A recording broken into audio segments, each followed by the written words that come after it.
over our growing progress. You have been a part of our success. Allow me now to acknowledge a few significant persons for whom I speak. Ryan Unger, Executive Director for CREDIC. I and my staff thank you and the Harrisburg Regional Chamber and CREDIC for once again demonstrating your commitment to the city of Harrisburg by hosting today's event. Thank you to our legislative representatives, the Honorable David Madsen, Patty Kim, and Justin Fleming, for your service to our city. Thank you to our Honorable County Commissioners, Hartwick, Priest, and Douglas, for your ongoing partnership. And thank you to the other elected officials here who played a vital role in moving the city of Harrisburg forward. Senator Rothman, thank you so much. Also, I would like to extend a special thank you to City Council President Danielle Bowers, Vice President Asha Green, and to the rest of the City Council members. Although we have not always agreed on certain issues, the one most important thing we do have in common is that we all care about the people in the city of Harrisburg. We will continue to work together to accomplish that goal. Many thanks to all of you in attendance for your support of the city of Harrisburg. Our city remains strong, vibrant, progressive, and proactive because of the daily commitment of my staff that refuses to be mediocre. The devotion to our city and their daily inspiration feeds my soul, and I give them gratitude. Deborah Robinson, she is the electricity that keeps me running. Tiffany West, my memory bank. Letitia Scott, the gatekeeper. Aisha Bushy, our think tank. And my new business administrator, Samuel F. Sikowski. A nickname for you we gotta determine. That's Sikowski, we start calling you Dr. Ski. But join me, everyone, in welcoming him with a warm applause.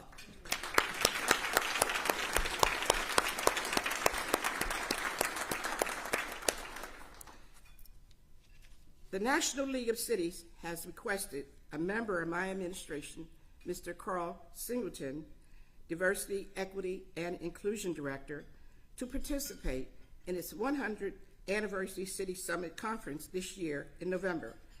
The National League of Cities is known for being a valuable resource for mayors, city council members, and other municipal government staff. This is an honorable request, and I am confident the city of Harrisburg will be represented well by Mr. Singleton. Please stand, Mr. Singleton.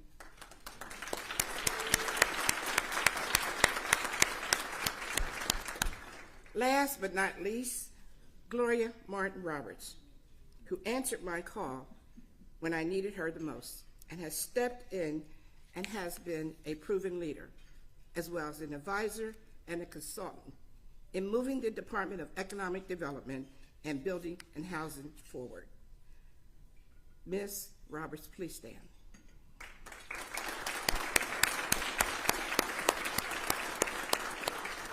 Now, who else brings strength, commitment, and value to our city every day? Our public works laborers. They pick up an average of 100 to 100 tons of garbage per day. Outside of the city of Harrisburg, we contracted out to provide trash services to Stilton, and in Stilton, we pick up 25 tons per day. Also, Paxton, we pick up 10 to 12 tons per day there, and Pembroke, we pick up 22 tons per day. Trash pickup in these boroughs also include recycling and wood waste pickup. These services generate revenue for the city of Harrisburg. Before I move on to acknowledge my other invaluable staff, I must give special recognition to our public works staff. On August 9, 2024, the city dodged what could have been a terrible disaster, a tornado touchdown in East Harrisburg, and ran a 3-mile stretch from Dairy Street north to Pembroke. Because we did not meet the required threshold, FEMA Disaster Agency did not deem it an emergency, so we had to use our city funds.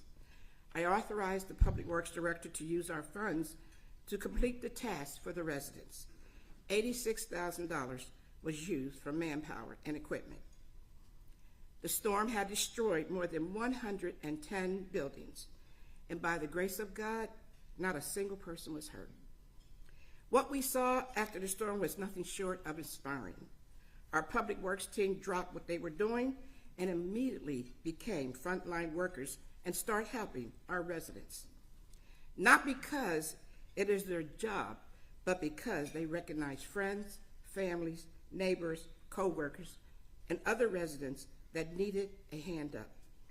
From August 9th to August 23rd, Public Works picked up 899 tons of wood and brush. We were blessed with volunteer help as well, clearing backyards and pathways for our residents. This could have been one of our darkest hours, but we turned it into a city of resilience for caring, strong, and a thoughtful community that kept hope alive. To the community, thank you for the compliments received regarding the timeliness of addressing the cleanup issues. Please give a hand to Public Works and to the residents.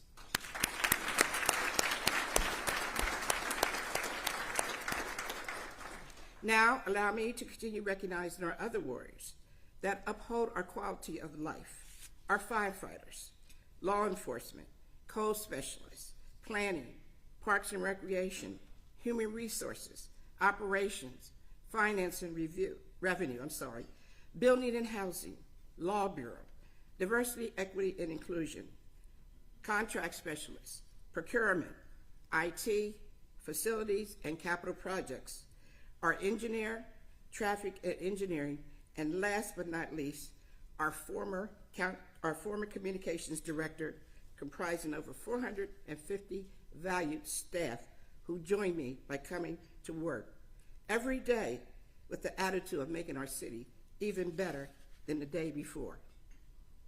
For more than 50,000 residents, we call this a great city home.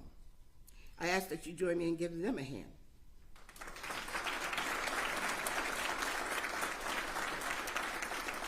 But we have not accomplished anything alone.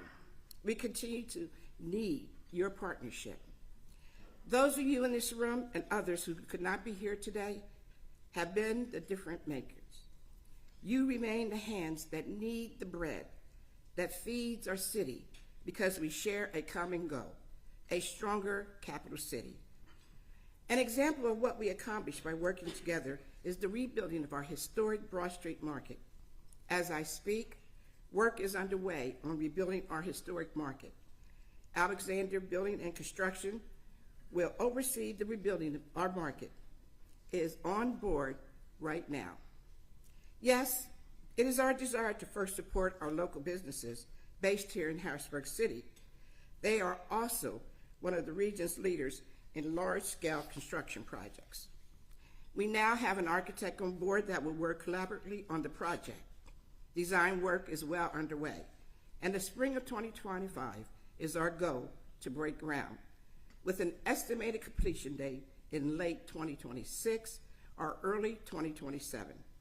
I am proud to stand before you and share our accomplishments of the past year and what we are looking forward to for the new year. Our attitude is there's plenty room for growth. When I took office nearly 3 years ago, I said that Harrisburg City is open for business. In 2022, my first year as the mayor, our mercantile office took in 635 new business licenses for companies that desire to do business in our city. That is the most we had in a single year since 2010. In calendar year 2023, that number increased by 501 new businesses. And this year, we expect that final number to be around 500 again. This is more than 1,600 new businesses over a 3-year span. These are the people who wanted to either start a business in Harrisburg or do work for the people of Harrisburg City. No matter the reason, it is all good. As everyone in this room knows, business equals revenue. Our tax revenue has increased every year since 2015. Our business, parking, and amusement tax collections are all projected to exceed 2023 figures. We now have integrated our finance system by the implementation of Munis, a software designed by Tyler Systems, accessing financial data, inputting and tracking invoices, processing checks, and producing fund balance and revenue forecast reports. I would like to thank my IT director, Steve Bortner, his team, and my former business administrator and former finance director for managing and moving forward with the full implementation of Munis. Mr. Bortner, thank you. Since my January 2022, the City of Harrisburg has been open to business and welcomes everyone who enters the building. An average of 225 to 400 people visit the Martin Luther King Jr. Government Center on a weekly basis. Harrisburg City is not only open for business, we are open for construction. I thank and applaud the large-scale construction projects that have already started, like the Broad Street Market or the I-83 expansion in the FMB Stadium, or the projects that are on their way, like the South Bridge replacements, which we expect the tax revenue to approach $5 million annually in the coming years. Like with all municipalities in Pennsylvania, the pandemic created misery on all levels of life, but it did not dismantle our spirit or our survival. There's one thing you all know about Harrisburg. Because we have endured many challenges, we stand united and persevere in overcoming our challenges. This was accomplished by getting our house in order. A top priority when I took office was to get the city free of decades-long debt. Today, the City of Harrisburg stands on strong financial ground. Just last month, the Intergovernmental Cooperation Authority approved the city's most recent 5-year financial plan. Our projections year over year are in the black, and with the ICA's confidence in us, I plan on starting the process to remove the City of Harrisburg from Act 47 status. Thank you. This will close the book on a sad period in the history of our city and open the doors on a new and exciting chapter. So, we have a growing tax base of businesses waiting and wanting to be a part of the city's success. Now, the question becomes, how do we sustain it? This is not a project where we snap our fingers and the question is solved. In order to develop our local economy, we must look beyond the norm and reimagine how to create a consistently growing economy. Our vision must be inclusive. As we invite people in, we can never forget the people who remained here in the worst of times. We must understand that a house divided cannot stand. We must understand that even those who may be struggling socially and economically desire a quality of life. We must be humble and know that the least of us want acceptance, respect, and yes, sometimes a hand up. There are those who believe that they are better than the have-nots. But I tell you on this day, don't get too comfortable. Any catastrophic event in your life can create a different lifestyle other than what you have grown accustomed to. I speak of the mother of 4 in Hall Manor, who's working for a minimum wage and living through sleepless nights to support his and her family and at the same time keep them safe. Or the couple who have lived in Allison Hill for 40 years, needing housing rehabilitation.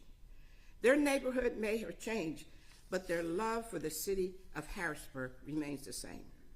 Or families like mine who have called the city of Harrisburg home for generations, born, raised, and believed in Harrisburg first.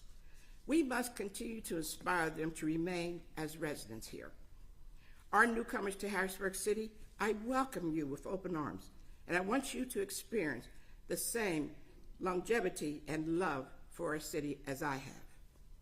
The city continues to undergo ambitious initiatives on multiple fronts.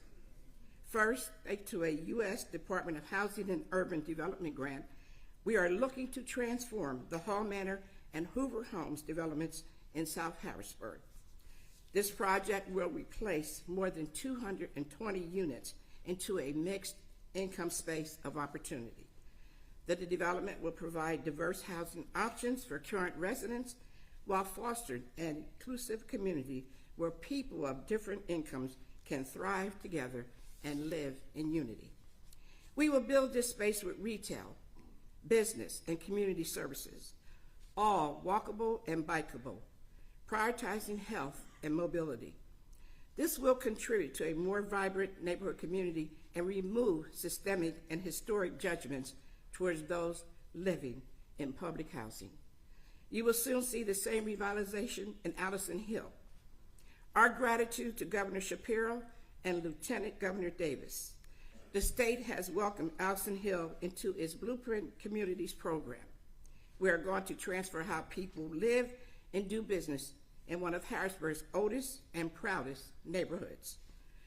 We first address affordable housing. The city of Harrisburg is addressing blighted and vacant properties in record numbers. Thanks to Blueprint, we will be able to begin replacing these lots with new affordable housing. The city of Harrisburg is and has been concerned about the residents of Governor Square Apartments. Although this is not a city property, in addition to removing trash and policing the area, we also have been working closely through the bankruptcy process with housing, urban development to find a qualified buyer for the property. In the meantime, we have been vigorously enforcing the rights of the people living in Governor Square for their landlord and owner to provide a safe, clean, healthy environment. As always, I will continue to take care of the residents in the city of Harrisburg. Business development and support. Allison Hill was once one of Harrisburg's most thriving small business centers. And with new investments, this legacy will be restored. My administration will be the administration to tell local residents, you deserve the same opportunity to start a business as those in other parts of our city. Connecting resources. This is the backbone, and where the city will partner with folks like you and local organizations so that we break down barriers that have stood in the way for generations. As we demolish the old public housing camps, at the same time, we will banish the societal myths related to these neighborhoods. The families that were once faced with having backs turned on them will experience a renewed way of life, one where they feel equal to the rest of our society. The city of Harrisburg has 7 districts within their boundaries. My administration remains committed to the entire city. I have no favorites. Of course, economic development is more than just creating new and revitalized space for people to live. It is meeting people where they are and not asking them to drive outside the city for basic needs. How do we evolve the downtown into a new, thriving economic center? I'm issuing a call to action to everyone in this room to work with my administration in making this happen. We must do a better job of joining forces with our public and private partnerships. I am directing my economic development staff to prioritize designing a tangible plan that draws the attention of existing and the desire of new and innovative businesses. Since COVID, state government has changed the landscape of our businesses in downtown. We can no longer be simply a hub for just state workers. We must develop a downtown that appeals to the masses far and wide. I am certain we will accomplish this with all of you standing in partnership with the city. Nearly 3 years ago, I took office with a massive shortage of affordable housing options. Since that time, my administration has attracted 10 separate affordable housing constructions, with 2 at its peak for opening soon. I take this opportunity to commend them. First, the Bethel Village at 6th and Hurst Street, targeting affordable housing for seniors. Second, TLC Construction for the Cornerstone Housing Project at 15th and Wanda Streets that will house 50 residents. Fernandez Realty Group for their beautiful Sycamore homes. And of course, LaShawn McCoy for giving back to his hometown in a big way, leading the way on both the Savoy 48 affordable units on 6th Street and the JMB Gardens project just a few blocks away. I am delighted to tell you that we set aside $8 million in American Rescue Plan funds towards these developments. This demonstrates the commitment by these developers to provide shelter for some of our most disadvantaged citizens. The city has been working very closely with Dauphin County and the area law enforcement, which includes the Harrisburg Police, and homeless shelters such as Downtown Daily Bread and Christian Churches United in an attempt to better serve more of the homeless population. Our Department of Building and Housing is making a difference in the lives of Harrisburg residents. This year, we have started to roll out our home improvement projects, made possible by more than $1.7 million in American Rescue Plan funding. By the end of this calendar year, as many as 25 homes belonging to low-income residents will have a brand new look and will be codes compliant. By the middle of the new year, we expect to provide necessary makeovers to 166 homes. We are not stopping there. This is on top of our annual home repairs program made possible by Community Development Block Grant funds. We expect to have repairs made on 30 homes by the end of this calendar year. For us, it is about preserving history and emphasizing quality and safety over quantity. The houses in this city have such a rich history, and we are committed to protecting them. When people have safe, clean, and beautiful homes, there is a pride attached to keeping it, a pride that extends to taking care of your neighborhood, which leads to crime reduction and increased property value. It begins with a hammer and a nail and finishes with uplifting our communities. This is the Harrisburg city that I have always been and remain committed. I thank my interim director, Gloria Martin Roberts, and her team for their vision, which mirrors mine. When homes are past their lifespan, the Codes Bureau is first on the scene. Yes, there are absolutely too many vacant and blighted properties in our city. Yes, we are absolutely doing something about it. At the start of the year, we had over 600 condemned buildings in our city. Today, the number is under 550. Instead of charging low to moderate residents with crimes or citations, our code officers are working with homeowners to get their properties upgraded by addressing code violations. Of course, in some cases, some properties are vacant and are beyond repair. By the end of this year, we will have demolished 20 condemned buildings, and doing it largely with in-house equipment and staff, which was a very good suggestion made by our Public Works Director, Dave West. Thank you, Mr. West. What does this mean? We are saving taxpayers $20,000 to $25,000 each time by putting our own union employees to work. This year, we will be saving nearly $400,000 by not contracting out, but by using our in-house resources. This work will clear the way for green space and affordable homes. With all of our departments working in unity, it makes it possible to turn blight into bright. Beautifying our neighborhoods goes far beyond knocking down a vacant building or picking up trash. Last year, our Public Works team, under the direction of Mr. David West, oversaw the paving of 17 different stretches of city streets. This year, we are doing more in-house paving, and for the first time ever, saving our residents tens of thousands of dollars in the process. Ultimately, we are planning to freshly pave 27 separate city streets this year. Paving not only makes city streets safer, it makes driving more pleasurable. So, as long as the material is accessible for our pavers, you bet your asphalt that the City of Harrisburg Public Works will get the job done.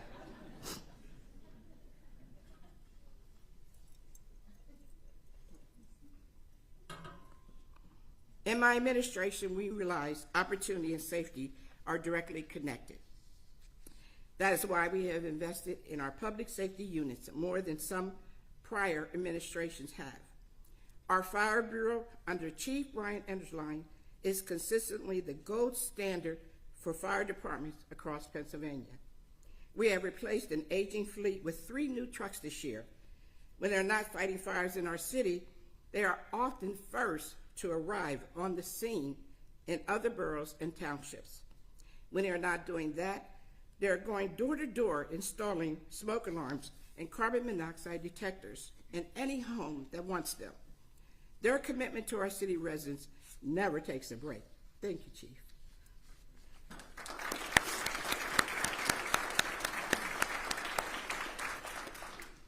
When it comes to policing, we are taking a serious look at improving upon community policing.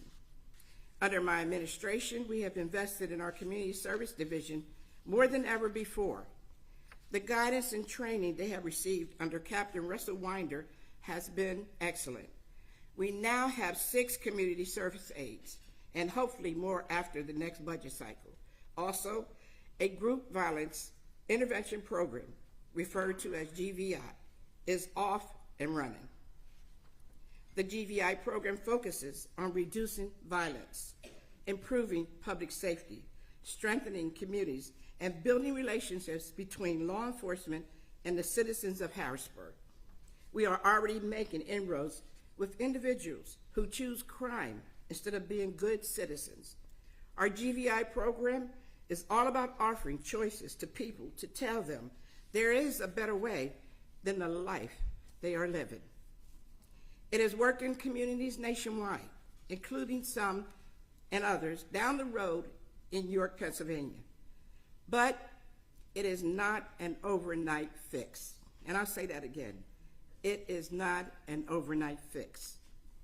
This will take 5 or more years to see noticeable change.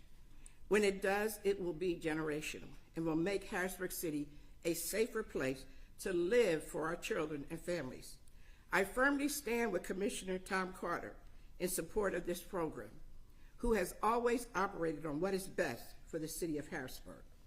Commissioner Carter and Deputy Chief Kenneth Young have joined me several times in meeting with residents and citizens who had serious complaints.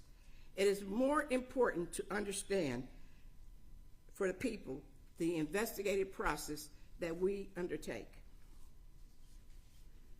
A crucial part of making Harrisburg a safe place to live is giving our children a safe place to play. We are able to invest in our parks and recreation program more than we have in a generation, using a $13 million grant to transform 4 city parks. They are 7th and Radnor, Gorgas Park, Wilson Park, and Reservoir Park. Our children will be able to have playgrounds that are accessible to everyone with state-of-the-art equipment, new ball fields and courts, and environmentally friendly infrastructure. Designs are being finalized, and we aim to have construction begin in the spring of 2025. Speaking of renovations, we are coming off a summer where Jackson Lake Pool hit max capacity at least once every week. Thanks to a preseason renovation, and mark your calendars, 2 major free events are coming up this fall and winter. Next Wednesday is our 3rd annual Halloween Bash at the Brownstone. This has become one of the premier events of the year, where hundreds of families can come to Reservoir Park and celebrate Halloween in a safe place. On December 7th is our Winter Wonderland event at the Cam Curtin School, located on North 6th Street. Sometimes the narrative in our community has been that there is nothing for the children to do. Well, I counter that by saying there are more activities for our children to do in this city than ever before. Our summer enrichment program had more than 800 children sign up. They received daily art classes, music classes, yoga, dance lessons, tennis, swimming lessons, and movie nights. Now that we are into the school year, we have daily after-school programs for children up to 18 years of age. So there is a safe space for them to do homework, have a healthy snack, talk to people, and play games. Best of all, guess what? It is 100% free. If we do not invest in our youth, we are failing as a society. I am pleased to announce that this past year, our Parks and Recreation team maxed out on city-sponsored summer jobs for our youth before the start of May. Thank you to Director Sasha Ross, her assistant Kevin Sanders, and their team for prioritizing our children and giving them meaningful, safe, and fun activities throughout the year. When I learned that the Harrisburg Housing Authority did not have adequate funding to implement their summer program, as Chief Executive Officer of this city, I secured $200,000 for the Housing Authority program. So no child was left behind because we secured enough funding to hire 85 youth in the Harrisburg Housing Authority program over the summer.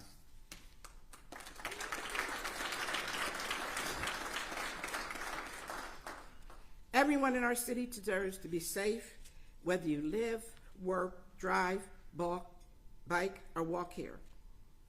Earlier this year, I had the opportunity to meet United States Secretary of Transportation, Pete Buttigieg. I told him we are desperately trying to make our streets safer. He and the Biden administration came through, awarding the city of Harrisburg nearly $1 million. This money will go directly towards retiming 25 different stoplights throughout the downtown area. Poorly timed traffic lights create driver confusion and ultimately serious injuries or worse. This project will retime the entire downtown network, emphasizing the needs of people who are riding their bike or walking on our streets. Meanwhile, our engineers continue to implement the goals of Vision Zero. Today, Vision Zero is working in the city of Harrisburg, and I believe that it states we hopefully will have no more vehicle or pedestrian deaths by the end of this decade. This is why I'm pleased to announce the next stage, Vision Zero, in the city of Harrisburg. It's called Vision Zero 2.0. This is the next round of vehicle infrastructure projects designed with pedestrians and driver safety in mind. You are already seeing work done on the Capitol Gateway project along Foster Street. This project along Harrisburg's busiest stretch of road will slow down cars coming in and going out of town, thanks to more narrow lanes and raised crosswalks. We will also give pedestrians and bicyclists more room and time to cross the streets safely. Next up is the East-West Connector project along Chestnut Street downtown. We will be installing a dedicated bike lane between 3rd and 4th Streets, while also adding in more raised crosswalks. And lastly, an area that is near and dear to my heart. Many of you may know I am from uptown Harrisburg. I am tired of seeing Division Street used as a speedway. I was present when a little boy got hit last year coming from Camp Curtin School. I have directed our engineering team to do whatever is necessary to make Division Street safe. And their response was, Mayor, we got your back. I am pleased to announce public input is underway to seek ideas that will make Division Street traffic slower and much safer. We have already witnessed how making vehicular safety reduces accidents by noting the 2nd Street corridor that is now 2 ways.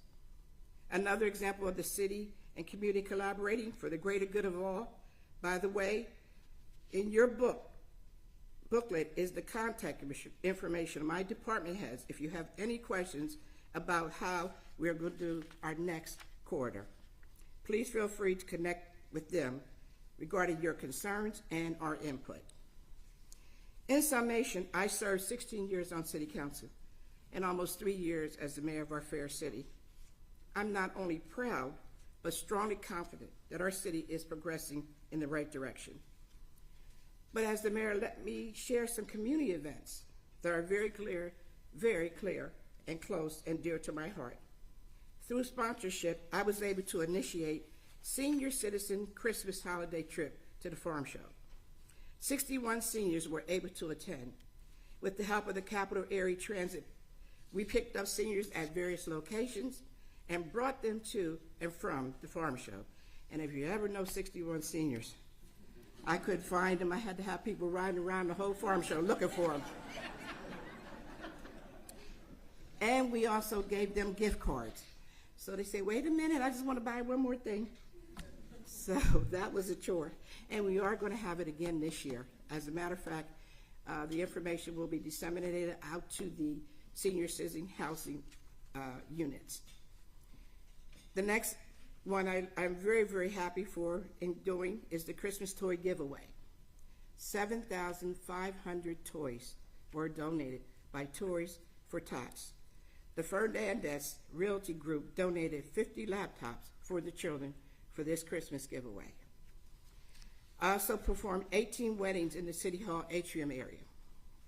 No matter what their nationality, race, color, gender, or sexual orientation, I married them.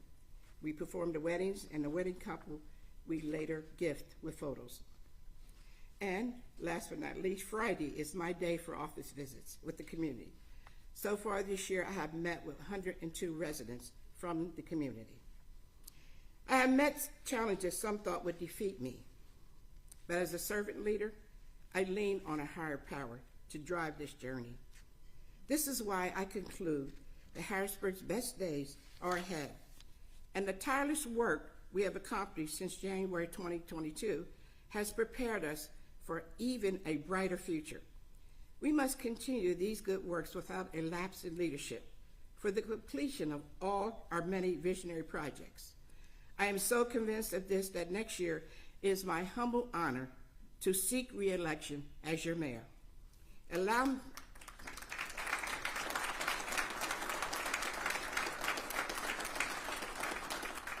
I want to leave this quote to you as I leave the stage. This is a quote by my grandmother. She said, "Do not worry about those talking behind your back, because they're going to talk."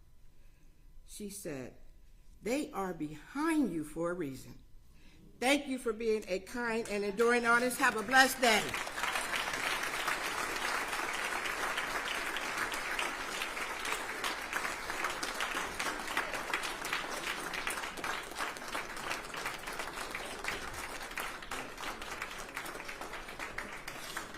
Well, that concludes today's program. Before we go, please take one more opportunity to make your voice heard. Scan the QR code in your program to participate.